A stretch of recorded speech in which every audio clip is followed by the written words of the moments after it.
What's up, everybody? Welcome back to Riding with Bcray. I am Bcray. I'm on my way to work. We're Riding with Bcray. We talk about a topic on my way to work or my destination. So let's go ahead and, if you are new to my channel, like I said, please like, comment, subscribe. If you are an OG subscriber, please continue to subscribe. And thank you for your ongoing support. Let's go ahead and jump into today's topic. Today's topic is, there was a stabbing on I think it was April 2nd. It was April 2nd, and I want to say it was in Cali, right? And it was two high school students, right? What was it, Texas? Wait a minute. I think it's Texas. No, it's Cali. One of them daggone places. It's at Fresco. So I think it's Cali. So here's the deal. So it was a young, and I'm gonna say this for a reason. A young African American guy. His name was Anthony. And then it was another. He was a white guy. His name was Metcalf. We'll call him Metcalf. That's his name, Metcalf. So the story kind of goes like this. They was at a track meet. I think it was like one of those multi-school track meets, whatever you want to call it. And then Anthony went under the tent of the Metcalf school, whatever school Metcalf went. Metcalf told, and this is what the witnesses and things right there. Metcalf told Anthony that he don't belong under this tent. I think there was a verbal altercation occurred. Metcalf supposedly put his hands on Anthony. Anthony said, "Don't put your hands on me again." And then Anthony stabbed Metcalf, and then Metcalf kind of like died in his brother's arm. By the time they got to the hospital, you know, they said he was dead when he got to the hospital. Police came. Anthony did say that he did stab him. So they're putting him under arrest, and then there's a $1 million bond. People, and here's the issue, right? It's kind of cut and dry. But here's the issue. People are saying that Anthony was defending himself. And then, you know, his father comes out and said that, you know, everybody don't know the whole story. My son was self-defense. Along those lines. So let's break this down real quick. So let's break this down real quick. And I know a lot of y'all are gonna be like, it's kind of cut and dry, and it is kind of cut and dry. The problem is, before we call something cut and dry, we don't know all the stuff that led up to this young man carrying a carrying a knife in his bag.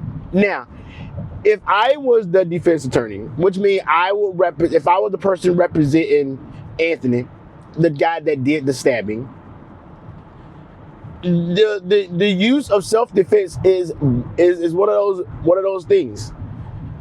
There's a good possibility that people witness Metcalf put his hands on Anthony. But the argument is this: does it deem that kind of self-defense? Like, whatever happened to, let's just fight it out, let's just fist punch it out. I know y'all about to say, boy, we don't fight no more, we pull guns and knives out now.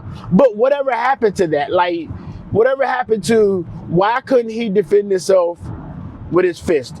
You know, that's the first thing. The second thing I would say is, why does this student has a knife in his bag in the first place? And that's what I said when I go back. We gotta know, it's more to this story. This ain't just something that just happened. This dude is carrying a knife for a reason. Like, what is it? Like, I believe there's more to this story that it is not being told. Now, am I condoning this dude carrying a knife? Am I condoning this dude stabbing another student? No, I would never condone that. Never in 100 million years would I ever condone someone getting stabbed. That is totally wrong, period. Does this student or young man deserve some jail time? And he's 17. I would hate to say it, but yes, you stabbed somebody. To get more technical with it, you killed somebody. Now, the flip side of it, Metcalf. Is Metcalf totally innocent with this? Probably not. You can't just go around putting your hands on people. And I don't know, like, we don't know, did he grab him? Like, did he grab him like he was gonna grab him or fight him? Or did he just grab his arm? Or did he just, like I said, it's so much more to this story. And people are, there's a GoFundMe for Anthony. There's also a GoFundMe for Metcalf. I think Metcalf's GoFundMe have raised over $250,000, and I think Anthony's GoFundMe have raised over $65,000. It is one of those things that you have to really dig deep and figure out, like, who's at fault here. And then you also gotta look at, like, the parents get blamed somewhere in this mix too. Like, what are you teaching your kids? And y'all can look at me weird when I said this. Like, you can look at me weird when you said it. Like, what are these parents teaching their kids? Like, are parents teaching their kids now, if someone bothers you or someone does something to you, you just stab them? Or if you fear for your life, you stab them. And it goes back to, again, what was Metcalf doing that made this young man fear for his life to stab somebody? And he stabbed them in the chest. He stabbed them in the chest in front of all these people. And it is one of those things, like, you gotta let the justice system play it out. At this point, you gotta let the justice system play it out. You gotta let the lawyers play it out, because that's what it's gonna come down to. The prosecutor and then the defense attorney. They're gonna have to play it out, because it's so many angles to this case that it's just so different, Brad. And I feel sorry for the parents of Metcalf. I feel sorry for the parents of Anthony, that the parents of Metcalf, they lost a son, and then Anthony's parents, they lost a son too, because he's going to jail.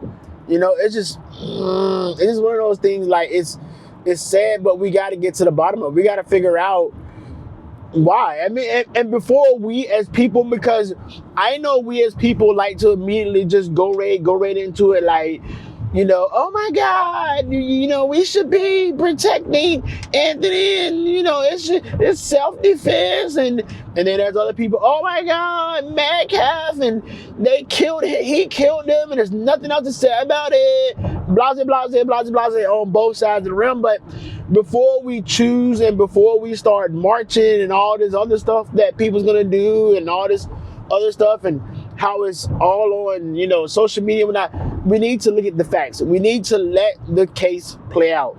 We need to see what led up to this. Because me being the job that I am and reading as many reports as I have about a lot of stuff, there is something that led up to this. You can't tell me that this young man woke up and said, I'm going to a track meet, and I'm just going to throw a knife in my bag just cause. There have to be something that had happened either at school or at a previous track meet that led this person to believe that there is danger. There is danger mixed in somewhere to where he needed a knife.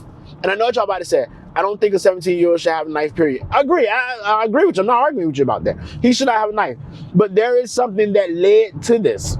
And then on the side of Metcalf, there had to be something said or something did that led to that much anger to put his hands on another student. And that's just how it is. But anyway, people, do your homework, look into it. Let me know down in the comments how you feel about this. Do you think it was self-defense, or do you think this dude just stabbed them just to be stabbing them? Let me know down in the comments. Once again, people, I'm having a brain freeze right now. Please like, share, comment, and subscribe. I love and appreciate every single last one of y'all for all that y'all do for me, for all y'all do with y'all family. Please continue to love, appreciate, and encourage each other. And I will see you in the next one. Peace.